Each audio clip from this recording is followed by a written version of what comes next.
This is YNN on the agenda. While there's still a November election, political professionals already know what the partisan split of the next Texas legislature will likely be. YNN's Harvey takes a look at why Austin's beginning to look and act a lot more like D.C.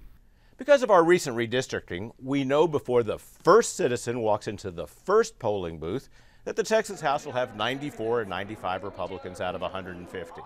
We also know that at least 19 of the 31 state senators will be Republicans. There may be a surprise or two next November, but for most political professionals planning for the next session, those Republican numbers are locked in stone. The only election that counts will be the Republican primary, where maybe 1 million out of 25 million Texans will vote.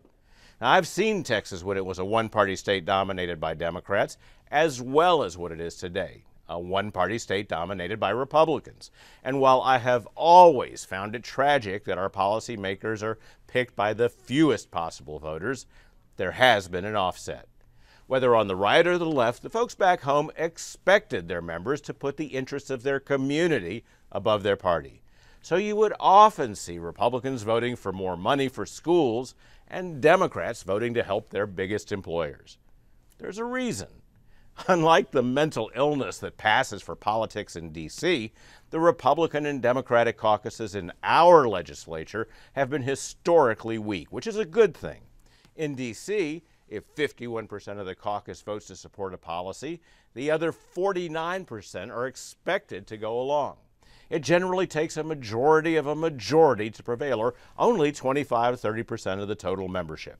That destroys independence and the ability to compromise, something we must have when the legislature meets for only 5 months every 2 years.